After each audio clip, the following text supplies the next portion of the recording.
Congratulations! You now own the Louvre, the glass pyramid, the palace, and the Mona Lisa behind her glass. It's a public museum in central Paris, the world's most visited art museum, run by the French government. But owning it is nothing like the postcard. The previous owners rented the name Louvre to Abu Dhabi, capital of the United Arab Emirates, for 400 million euros. The strangest line in your new budget: the money is never where you'd think, and this place costs a fortune to stay open. If you don't find where the money comes from, the Louvre quietly falls apart while looking rich. There are 4 things you need to know before you touch anything. Your most famous painting is the world's most disappointing per visitor reviews, 130 million euros of that name. Rental cash sits unused in a government account. The museum bought 2,754 works in 6 years, showing fewer than 1 in 4. And a Texas museum legally bought a small painting of strawberries, but France's national treasure law blocked it from leaving the country. But before you spend a cent, let's look at what the people who actually run this place are doing today.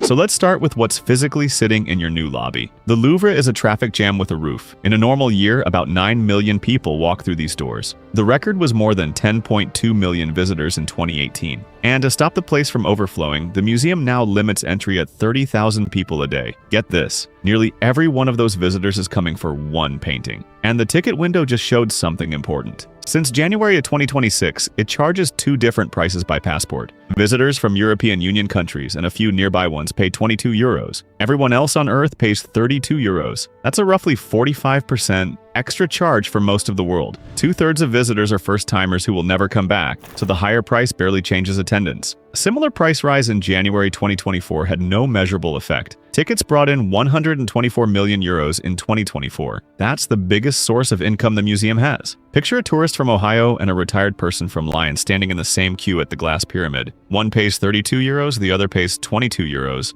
and both will stand in front of the same painting for the same 30 seconds. So that 2-column price list is only the top layer. Under it sits a system that quietly sorts the crowd by passport and age. Anyone under 18 gets in free. So does any EU resident under 26.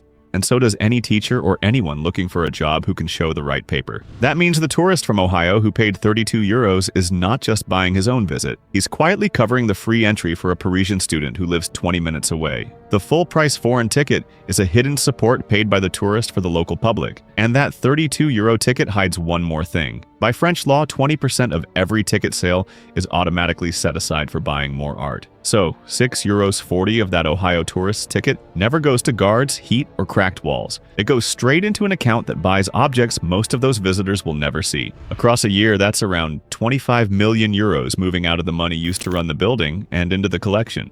So the 32 euro ticket is already doing 2 jobs, controlling the crowd and feeding the collection. But the previous owners also gave up a right in the Abu Dhabi deal. Remember, this whole crowded place is yours now. But you've also inherited a legal promise buried in the agreement. For 30 years, France has given up the right to open another Louvre in the Gulf states. Those are the oil-rich countries around the Persian Gulf. You now own a museum that can't compete with itself. So the tickets bring in a solid 124 million euros a year. That sounds like a lot until you look at what this building actually costs to run. You already know the headline. In 2007, France became the first country to rent out its national museum's name to Abu Dhabi for 400 million euros. The stranger part is the complicated conditions inside that deal. So the 400 million euros is not a gift. It is a 30-year paid deal. Abu Dhabi pays to use the name and borrow artworks. You must supply Abu Dhabi with loans and expertise for 30 years, and you have already begun paying for it. That 400 million euros, about $525 million at the time, was just for the right to call its new museum Louvre Abu Dhabi. The full package came to about 975 million euros over 30.5 years. That includes the name, plus loans of famous French works of art, plus exhibitions, plus French expertise. You inherited that promise not to open another Louvre in the region. It is only one small part of a much larger deal. Around 4,650 art historians and curators, the people who study and care for old art, signed a public letter titled "Museums Are Not for Sale." By the time the Abu Dhabi Museum opened in 2017, only about 1/3 of the money had actually been paid. And in that first year, roughly 1,000 famous French works of art went on loan to it. Take notes because one day you may need to explain all of this. So the name is where the real money sits. But that still doesn't explain who pays 22 euros or 32 euros for 30 seconds in a crowded room. The answer is one painting. And this is where your postcard museum gets genuinely strange. Every year, up to 10 million people make the trip specifically to see the Mona Lisa. Now, before you chase that number, know this. The crowd you're picturing was not built by the painting's size or its beauty. It was built by a crime. In 1911, an Italian maintenance worker named Vincenzo Perugia walked into the Louvre and out with the Mona Lisa under his coat. He had worked in the building, and he simply lifted it off the wall. For a whole day, nobody even noticed it was gone. When the staff finally saw the empty wall, they turned the gap into a public spectacle. Newspapers across the world printed the painting's face again and again, and millions of people who had never stepped inside a museum learned its name. 2 years later, when the police caught the thief and brought the painting back, it returned as a worldwide celebrity. So the 20,000 people a day crowd you have now is not really about the painting itself. It's the lasting result of a theft and a press storm. That's roughly 20,000 people a day, all pushed into one room, each getting about 30 seconds behind protective glass. One market research firm collected more than 18,000 online reviews of the world's 100 most famous artworks. It ranked the Mona Lisa the single most disappointing famous work of art on Earth. That's the first of your 4 things. More than 37% of the comments were negative, nearly double the 19% average. The most repeated complaint is one word: crowds, mentioned 127 times. Even the Louvre's own director, Laurence Descartes, calls the daily scene intense stress. She says a separate room could end public disappointment and tiredness. That separate room is now priced at about 670 million euros. It is part of nearly 1.15 billion euros of building work, just to give the painting a room of its own. A former chief curator, one of the people who care for old art, compared the current view to looking at a postage stamp. So you've got a painting that disappoints millions of people a year, and somehow that crowd keeps paying. The people running your museum are also letting a fortune sit untouched. France's National Audit Office checks the government's books. It says 207.5 million euros of the Louvre name rental money has already gone into the museum's day-to-day running costs. A further 130 million euros has been received but sits unused in the museum's own account. That's the second, and roughly 180 million euros more is scheduled to arrive in 2027 and 2032. The museum isn't poor. The auditor's complaint is that nobody has decided what the money is for. The report's main recommendation is simpler: give the unused name rental cash a plan. Send it to the long list of repairs the building needs. So the second strange thing isn't that the Louvre is poor, it's that nobody has told the money where to go.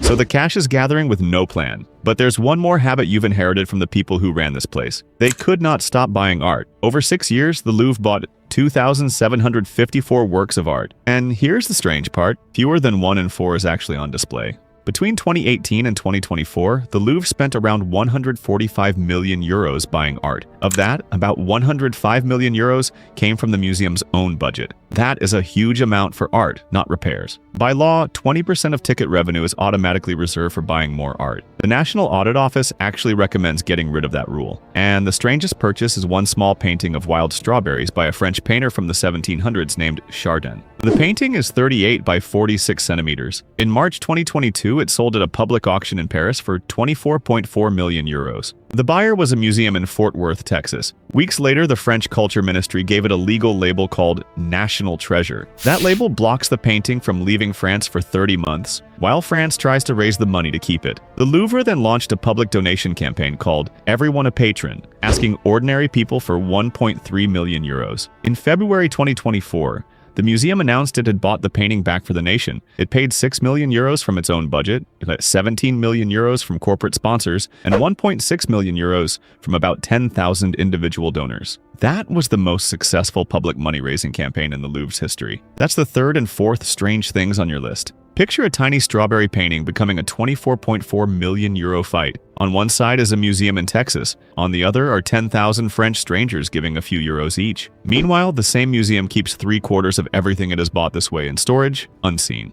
That hidden 3/4 is not just sitting in some forgotten palace hallway. Most of it lives in a separate building in Liévin, a former mining town about 2 hours north of Paris. The Louvre built this climate-controlled conservation center after the Seine River nearly flooded the museum. In 2016, the river rose so fast that staff had to rush thousands of works out of basement storage near the floodline. So the museum spent around 190 million euros on a secure warehouse in another city, where temperature and moisture stay exactly controlled. Today it holds a few 100,000 objects. That means the collection's unseen bulk is better protected in a former coal town than inside the famous palace on the Seine. And some of the palace's own rooms are still breaking down. So, the museum asks the public for small donations to buy a painting back from Texas. Meanwhile, 3/4 of its own collection sits in boxes, and now the damage from all that spending is showing up in the building itself. Between 2018 and 2024, the Louvre spent only 26.7 million euros on maintenance and safety work. Over the same years, it spent 105 million euros buying art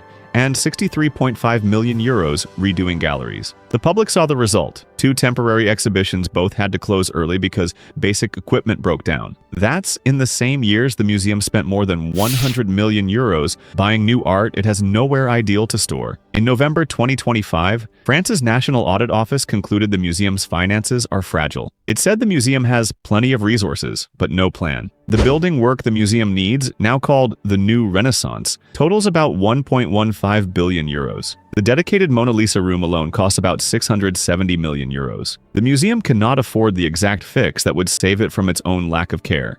So that's your Louvre. The tickets bring in 124 million euros a year, but they're really a way to control the crowd, with 2 prices. The real money is the name Louvre, rented to Abu Dhabi for 400 million euros. The painting that draws the whole crowd is the most disappointing famous artwork in the world, and that crowd is what you sell. The place keeps buying art it hides while its own walls quietly fail. The most valuable asset in your museum is the name painted on the building. Your own National Audit Office says the place is rich in all the wrong places. Congratulations, new owner! You are sitting on a word worth 500 million euros? You have a queue that accepts disappointment and 130 million euros in unused cash. Meanwhile, the roof needs about 1 billion euros of work. Spend it on the building, or don't. Either way, you own the most famous museum on Earth while its walls slowly fall apart behind the pretty postcard.